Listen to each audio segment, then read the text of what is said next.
All right, welcome to our Monday morning mastermind call, you guys. I'm excited for today's call.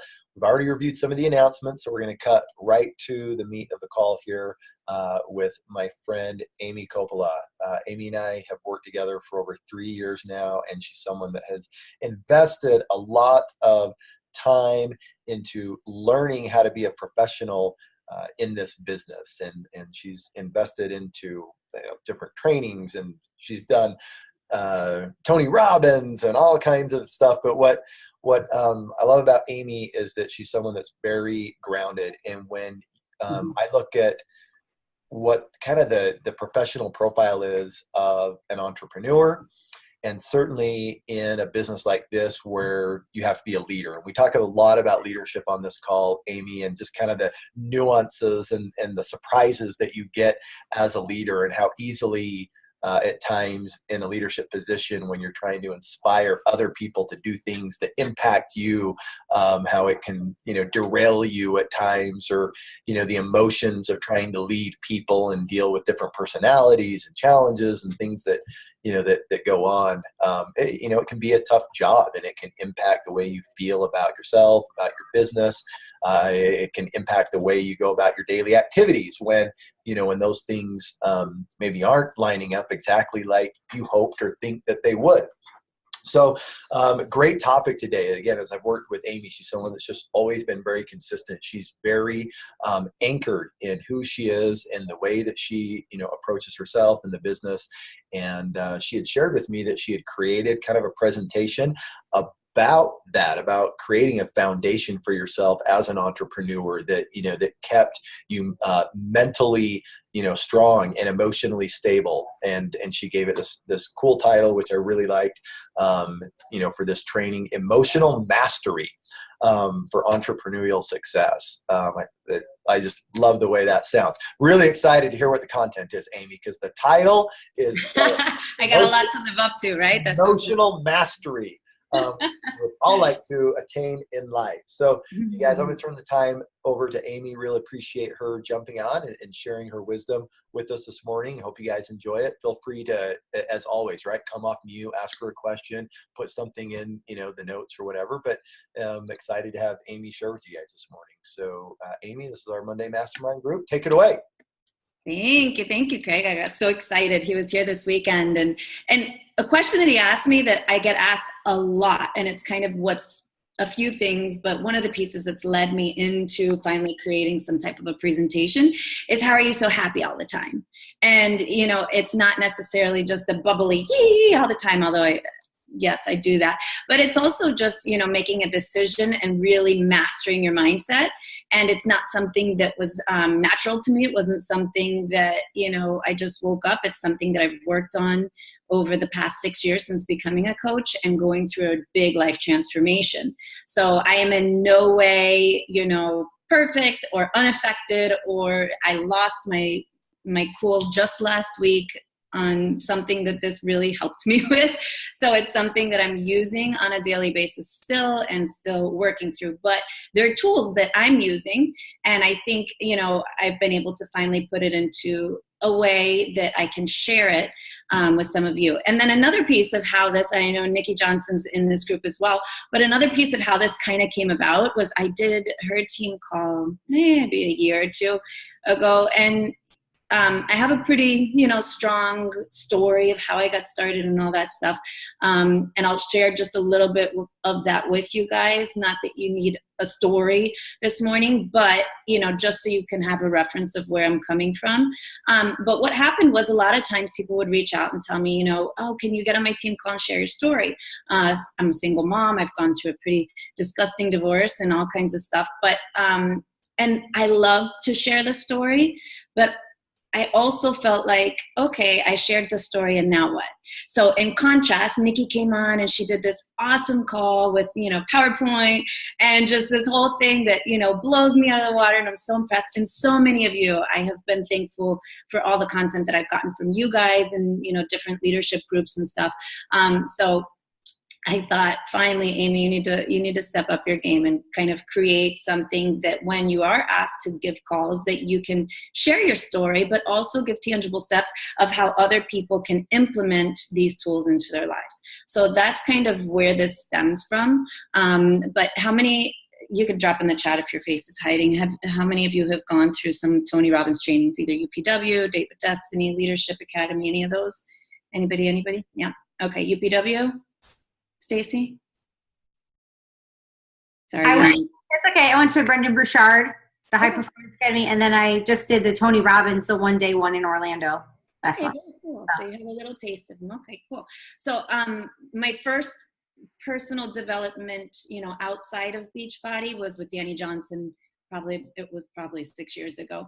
And that was, really enlightening to me. I was like, wow, but I think out in that personal development universe and coaching and all that stuff, there's so many different ones. So it's really important that you find somebody that you resonate with to, lead you into this transformation.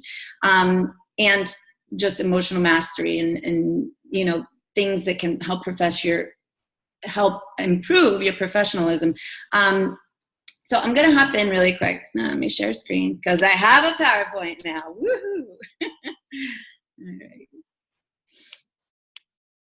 And again, I'm going to kind of go quickly through my story because I'd rather get for you guys to the content. But, one of the things, so all of this content, let's say 90% of it is from Tony Robbins. So this is stuff that I'm kind of condensing some of his best takeaways and putting them, out in a way that's applicable to our business. But people often overestimate what they can do in a year, but underestimate what they can do in 5 years. So you guys can relate at the beginning of a year or at Summit, you sit down and you say, I'm going to do this and I'm going to come back this. And next year it's going to be this. And you have all these like really ambitious goals. And then 9 months in, you start feeling like, oh gosh, I haven't achieved that. I haven't achieved that. My team's nowhere near that. And so we can sometimes start beating ourselves up. But, when we keep pushing and when we, really look at what we can do over 5 years, it's something really incredible.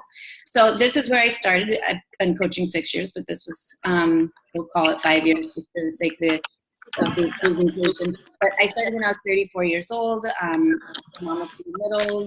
I was getting ready to go through a divorce. I was in bankruptcy. My home was in foreclosure. I had been an accounting manager for 13 years, not because I loved it, but just because I had, fallen into it on my track up the corporate ladder and done well with it because I'm a hard worker, like all of you. Where do you live at? You stole Who's that? Oh, there we go. She got it.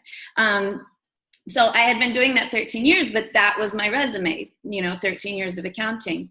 And I went back to my accounting position the day that I was returning from maternity leave with my daughter, and I was laid off.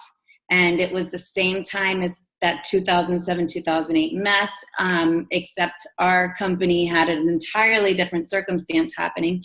It was a Chilean salmon company, and an infectious disease had broken out in the waters of Chile and wiped out all of the crops. So, at the same time that my house had gone from $350,000 down to $140,000 in value, I was laid off. I was exhausted. Over that next year, my ex-husband decided to launch into his dream of opening a restaurant. And we were already in such a bad financial bind that my thought process was kind of, well, I guess if there's a time to go for it, it's now, because right now we're either going to fly or crash, which you can imagine what happened. We crashed. But in addition to that, the marriage was on the rocks too. And I was in a place that I just wanted to survive. To think of anything other than how to do this again the next day was like, would have been really overwhelming for me. I was so lost, I didn't even realize I was lost. I remember I started running. My upline coach is Becky Posey, and I'd seen her, and I'd kind of been in this place of overweight and uncomfortable, but I had given myself enough of a story to say, no, this is what moms look like after you have kids. This is just life now. And Becky kept showing up disproving me every day because her kids were the same age as mine, and she was getting leaner and leaner, and her abs, every freaking week a new ab popped out, and she just looked sexy. And it was like, gosh, okay, fine. Becky, what are you doing? And she tells me, P90X, you should do it. You're going to love it. And I was like, argh! X, no, I'm not going to do that. That's, all the excuses we hear, I did it. And for an entire year, because I'm stubborn and hard-headed, and that's wonderful once you get me pointed in the right direction. But for an entire year, I said, no, I can't do that. I can't. And that's something I very, very carefully choose to not say anymore, because I've learned that whenever I say never, I usually have to go off and do that. So I started running. It was free. But when I started running so much, and it was also therapeutic, that I found myself at the start of a marathon line. And I had never run until I was 22 or 23. So that was a really big deal for me. But I got out to the marathon line, and I started looking around, and both in awe and inspiration, and also a huge mind explosion. Imagine that little emoji. I'm looking around at the people next to me and in front of me and behind me, and there's some awesome athletes, and there are a lot of overweight people, and there's a lot of older people, and people that are just they're about to run 26 miles. Are you kidding? Because I had lost some weight, but still I was seeing all shapes and sizes, and I'm looking at them and I'm like, well, okay. And we start running, and a lot of them passed me. And I was just like, holy crap, good for them. That's amazing. But it showed me, that running was not going to get my physique back that I wanted. So, come full circle from there, I finally called Becky and said, okay, I'm going to try P90X2, which we know is one of our hardest programs. And I did it at 4 a.m. before anybody was awake. I didn't tell anybody. I never joined a challenge group, nothing like that. I think mostly because I didn't know what was going to happen. So I didn't want to put myself out there, right? So I did it like a closet case. But within that first month, I had to modify the heck out of it because I had no upper body strength. I had no strength other than cardio strength, basically. And it was amazing, though. And it's something I think we lose sight of a lot. That first, month only into it, I started realizing, man, this is tough. This is the real deal. But, that all important piece started happening that's happened to a lot of you, I'm sure, is when, you hit that piece that says, I can do hard things. And I started remembering what it felt like to be an athlete. And I started remembering what it felt like to challenge myself and not be perfect, but make progress. And from there, it's when I went ahead and decided this is something I've got to try. And I had tried Shakeology. I'd bought one from her to try. And I knew that it was in my head, I thought she never had to sell me on Shakeology because I didn't buy it at the time. But, through the whole P90X, I kept thinking, now if I can just afford Shakeology, I know that's going to be it. That's going to be it. So coming off, I finally told her, okay, and I put her through the ringer with the coach questions. Can I cancel anytime? The whole thing. And, yes, you can cancel. So I said, okay, I'm going to sign up. I'm going to get my next program. I'm going to get 3 people to join with me. I knew how to do this. I was one of those weird ones, wonderful ones, I'll call me, that reads the P&P, right? That actually understood how to earn my money back because I needed it to buy groceries for my kids. So I said, okay, I'm going to do this. I saved up, bought the challenge pack, enrolled my 3 people so I could have my Shakeology covered, and was so excited because that was it for me. That's all I wanted, was to be able to, have Shakeology monthly. One thing leads to another, leads to another, leads to another. And 74 months later in Success Club, I realized back then that, I had this opportunity to earn that Success Club trip to Disney World that year. I don't know if any of you were also there. And to me, that became my first why, because I knew that even though I was about to put my children through, one of the worst times in their lives, and I hadn't had money to do anything special for them, and I wasn't going to have money for Christmas gifts, I knew that earning that trip, I could go ahead and, give this to them as their, Christmas gift from Santa Claus. So I went in, I earned Diamond in 89 days, which that year you had to do in order to go on and have the fully paid experience. I hit Success Club every month. And as soon as I hit Success Club that 6th month in December, I went into the Disney store to get the little cards to put under the Christmas tree and let my kids know that Santa brought them a gift to Disney World. So that was really big to me. I had no idea the income potential, but that was it for me. And my ex moved out on December 26th, and we went from there. But I went back to school. I did all these things. I had no idea the income potential with Beachbody until that Success Club trip that I sat down with Jason Diebold, who's my great-great-great-grandfather in the upline world. And he sat down and, I had that shell of an organization, and he showed me how cycle bonuses worked. And it was right then that I realized, oh my gosh, this thing that I love, that's fulfilling me, that's, giving me life, can actually, create a full-time career or, income. So I went from there, and the rest is history from there. So from that, though, I was able to begin investing in personal development. And it was something that I really needed because, again, my divorce was very difficult. The more success I've had, it seems the more difficulty's gotten. So I plan on tons of success. So I knew I needed to figure out a way to deal with this. Also dealing with the bankruptcy, foreclosure. He's, lots of stuff, right?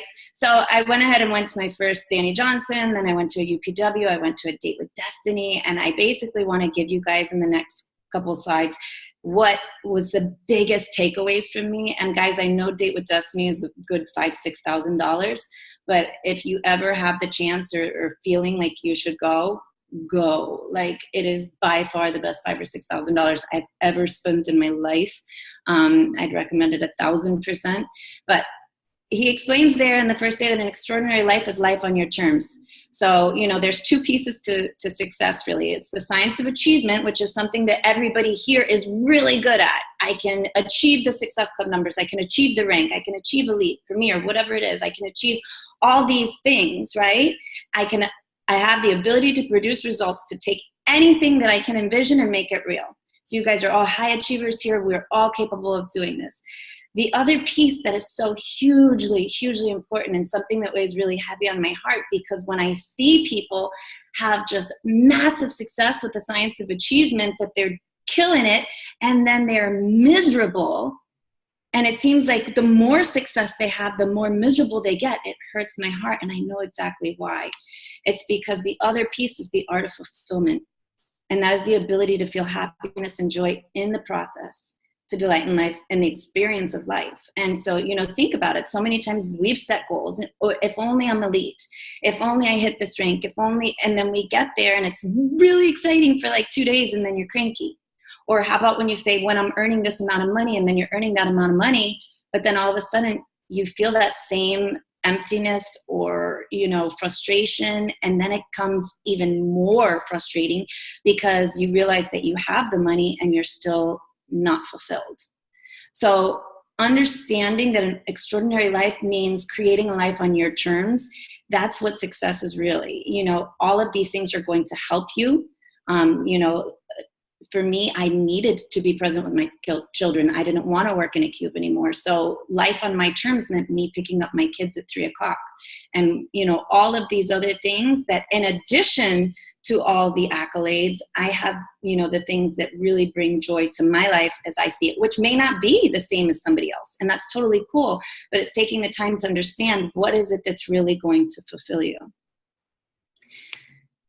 Success without fulfillment is the ultimate failure. And the example Tony Robbins uses, and it's such a powerful one and really just a sombering one to give you an idea of the magnitude of this, is the one of Robin Williams. And now, unfortunately, this year we have even more celebrities that everybody, Anthony Bourdain and Kate Spade and all these people that you're like, they have it all. And we all love them. Everybody loved Robin Williams. And yet he went and killed himself. And how that shocked the world. It was so sad. But it's a perfect example of how important it is to harness this. So this, in the first day, again, it was worth every penny I paid, is learning that pain is part of life, but suffering about it is optional. And what that means, pain is going to happen. We all have pain. We all go through different things. We all have our own issues, right? And things are going to happen. And it doesn't mean, a lot of times when we have pain, we want to sit and say, well, it's not fair. And we think that the more that we suffer over it, and the more that we, get angry about it and let it fester, the more it's going to become fair or something. And it's not. It's not. The only thing that you're doing, and I heard it explained in another way in a book the other day. It was so good. I think it was Mel Robbins. No, it was Jen Sincero. But she says, having that trash, like that that anger and the suffering that you're holding on to in your heart, it's like having trash and not taking it out. And you have the choice to take it out. Again, it doesn't mean that it's fair. It doesn't mean it's okay, but we get to choose when we end our suffering. And so, and you can minimize this and kind of realize it from a little kid's point of view when you go and your kid is throwing a fit over something and they're in a big temper tantrum. And, you know, a lot of times theirs is a lot more simplistic and silly, but then they finally, if you ignore them long enough, what do? They get up and walk away, you know, because they've decided they're done, right?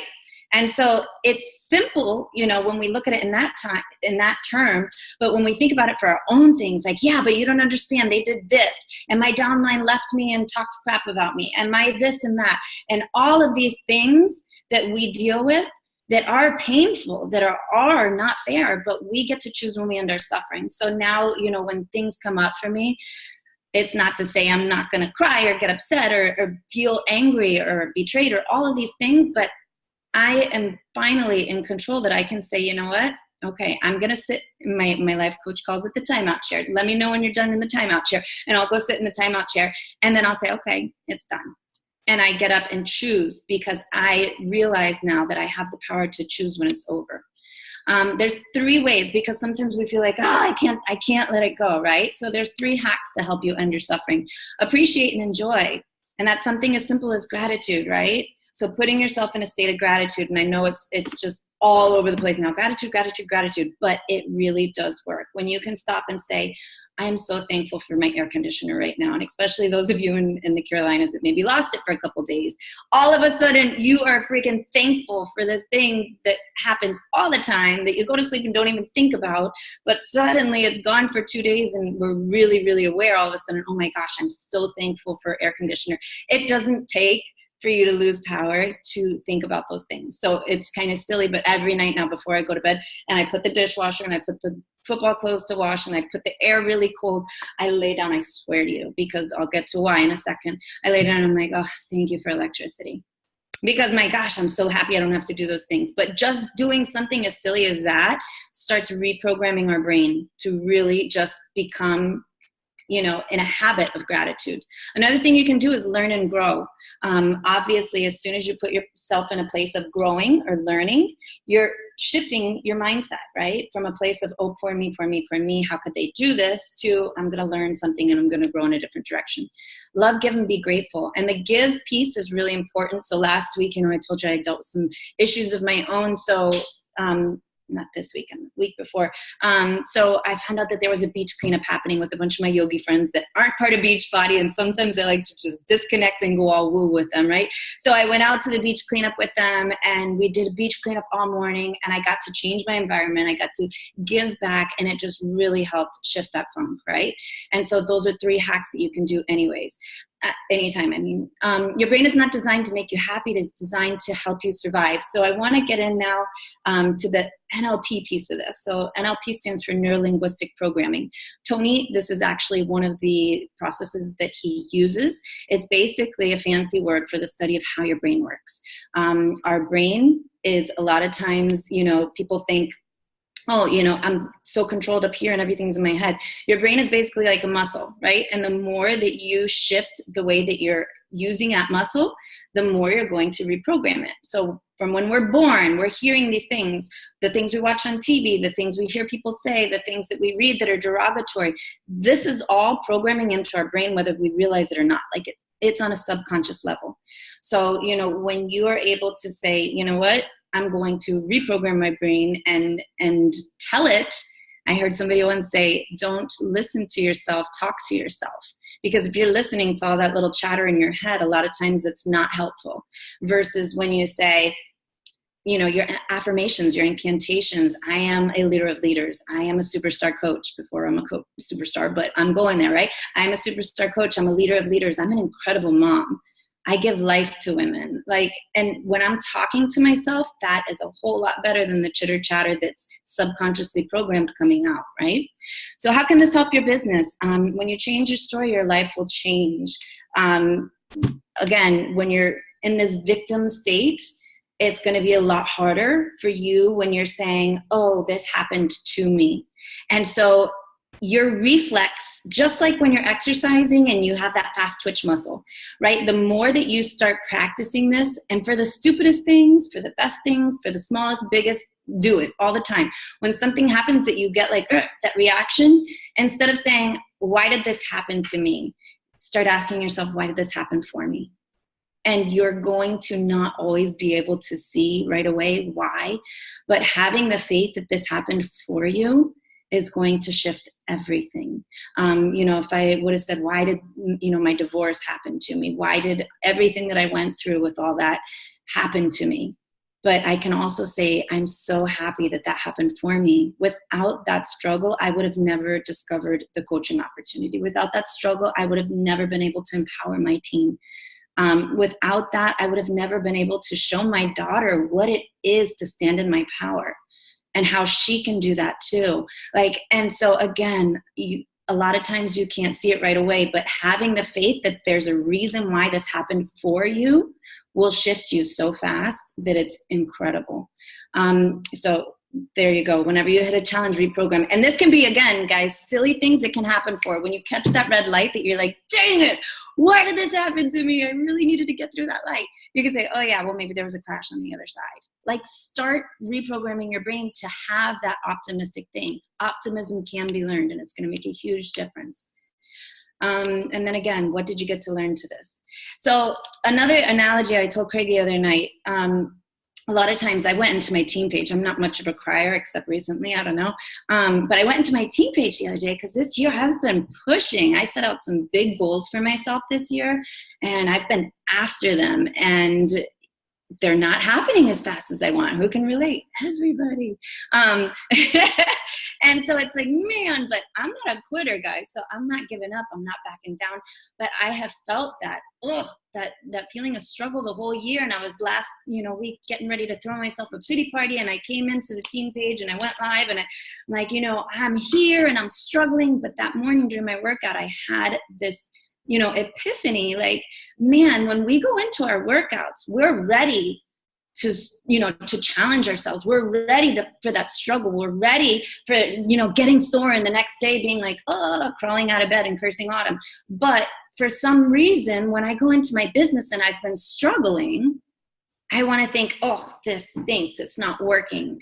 I must not be superstar material or whatever it is. But when I did that little flip and started thinking, oh my gosh, hang on. If I'm looking at business, if I'm struggling, good. That means I'm challenging myself. That means I'm giving myself that opportunity to grow. So I went on my team page and I said, I hope you guys are struggling. And everybody was like, what? I'm struggling. And instead of, I'm struggling, poor me, I'm gonna retreat. Everybody was like, I'm struggling. Woo, I'm struggling. And everybody got excited because we finally reframed that and realized struggle is a good thing because that means you're working. And whether you're getting there at the pace that you want or not, if you're not struggling, you're not working, you're not challenging yourselves, right? So, and this a little bit back out of order, but our minds are not who we are. Our minds are a muscle. And the more that we practice these techniques, the more naturally and quickly we're going to rebound and move towards success. So I've used a few little silly examples, but again, it's that quick little exercise that's programming that fast twitch muscle in your brain, right? So this was another one. This was another big epiphany for me the other day. Every temptation is a chance for transformation. And that was really cool for me because all of a sudden it was like, if we're doing a program and we're on this nutrition thing that we're not supposed to eat a cupcake, right? Let's say 80-day obsession.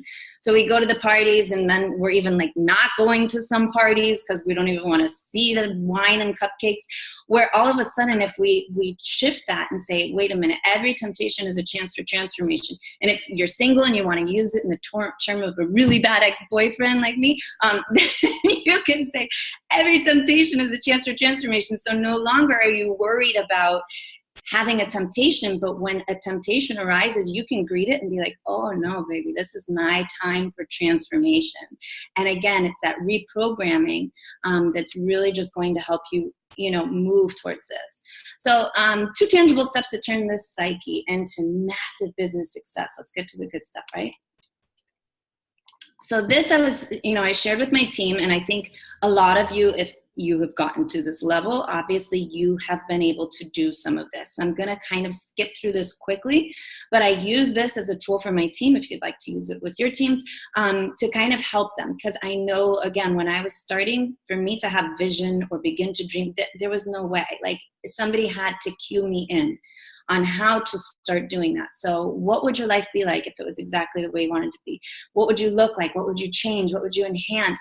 But these are important things for us too, because as our businesses evolve, and again, as we accomplish these different successes, what are we moving towards? And like, I know recently there was questions like, well, what if the leaders who've been here for 9 years, what do their lives look like right now? What are they doing? What do you want to do? Like, it's cool to know what they're doing, what's working, what's not working, what's, some good tips. But I also encourage you, like, think about, what do you want? I know what I want. I never want to leave this business. I love it. I love connecting with my team daily, my challenge groups daily. I'm sure none of you want to be connected to your phone forever. So my goal is to work 4 hours a day from 10 to 2, 5 days a week. And my goal is to have enough money saved that if I wanted to walk away at whatever point I had, again, freedom is big on my priority list, that I could go teach yoga in the Bahamas and be totally fine living off the yoga Bahamas salary because I've got all this money in the bank, right? And so I work towards that. That is my vision of what do I want. And I want to be able to provide that opportunity to my downline.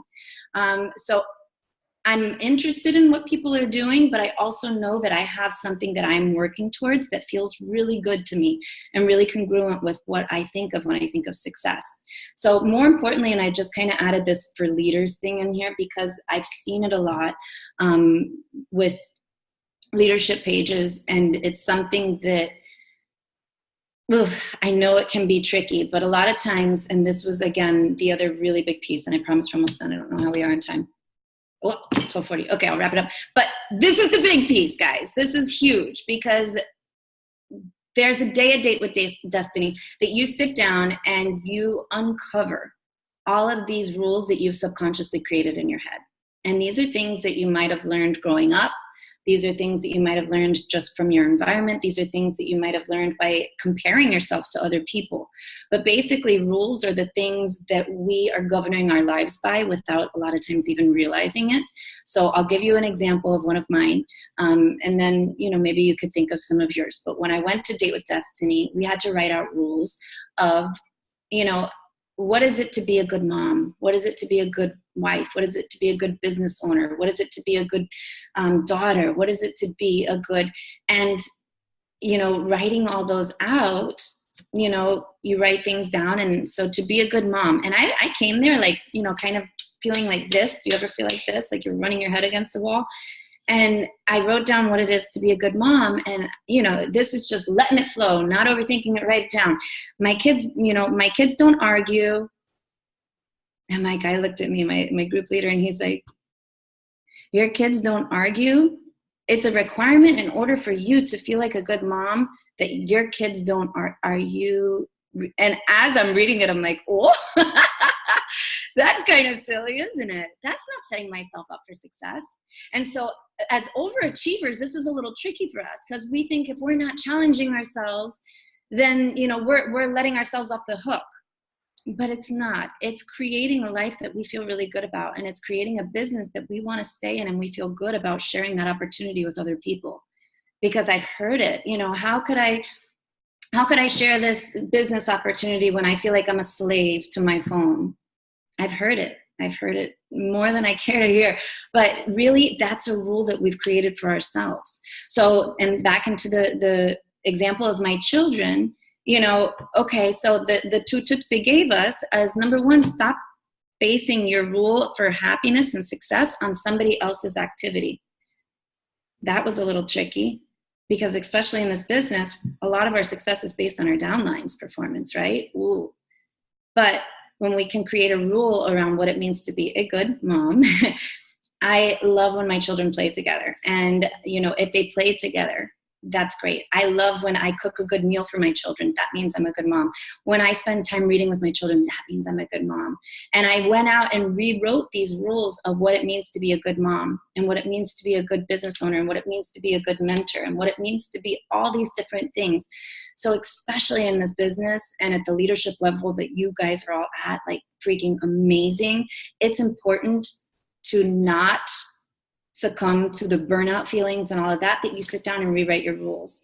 Because like I can tell you, if I held myself up to Brooke freaking is amazing and her talents are incredible.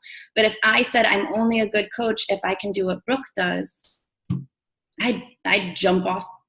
Nah, I wouldn't jump off. I'd never jump off. But I would never be happy, right? I would never feel like accomplished. And I am accomplished. I'm out there changing lives daily. I have a growing team. I am doing all these things that are amazing. So if I'm comparing myself to someone else's success, how am I ever going to feel happy? How am I ever going to feel fulfilled? And that's not going to help me grow my business. That's only going to make my business spiral.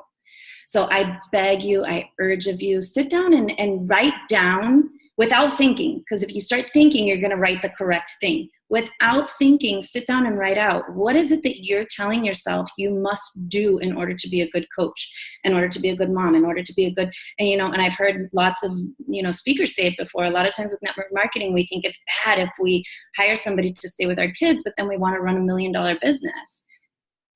Like, one of these things is not like the other. How are you going to create success and happiness for yourself?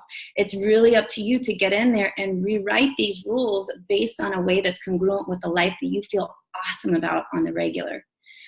So that in itself is probably its own call. But the other piece and the last piece really is to shift your identity. And you guys are probably all really good at this, but the most powerful force in our human psychology is the need to remain consistent with our identity. And a good example of that, was last year when I wrote at the top of my board. I did the coach thing. I came in, had a great transformation, and then put on 5, took off 5, put on 5, here comes the cruise, take off 5, put on 5. And, that got kind of frustrating and annoying after a while. And so finally I said, you know what? I don't want to do that anymore. I just want to feel good all the time. I don't want to keep struggling with that. So at the beginning of 2017, I wrote at the top of my whiteboard in my garage, I'm an athlete. And I did not look like an athlete at the time. I did not act like an athlete. I was drinking like a sailor, not like an athlete. All of these different things, right? But suddenly I told myself, first and foremost, before anything, I'm an athlete, I'm an athlete, I'm an athlete, I'm an athlete. And suddenly, because I'm saying that and writing that every day, my habits started shifting without much work. My habits started saying, okay, well, you're an athlete. So when you're out at happy hour, have a glass of wine, but that second one, that third one, that shot, maybe you don't need it. And very easily in my head, if I was at happy hour and the thing would come around, I'd say, okay, no, I'm good. Why? Because I need to wake up and perform in the morning. I'm an athlete. And everything just shifted. So, the same thing with cupcakes at birthday parties. Do I want to eat a cupcake? No, I'm an athlete. And it doesn't mean I didn't cheat, but if I did, it was much more consciously and purposefully than just the stupid, little mindless eating type stuff. So this year, I'll share it with you guys, and that's kind of scary because y'all are bad mamma jammas. But this year, I made myself a trivet for my thing, and it says, I don't know if it's backwards, but it's Team Titanium Superstar. And that's my team, and that's our goal for this year that might spill into next year. But either way, I have that, and every day I'm looking at it. I am not close to Superstar yet, but I am shifting my habits towards that. So it's a really powerful thing that's easy, and I suggest that you try it for any area of your life that you want to start shifting towards. And finally, beliefs have the power to create and the power to destroy. Human beings have the awesome ability to take any experience of their lives and create a meaning that either disempowers them or one that can literally save their lives.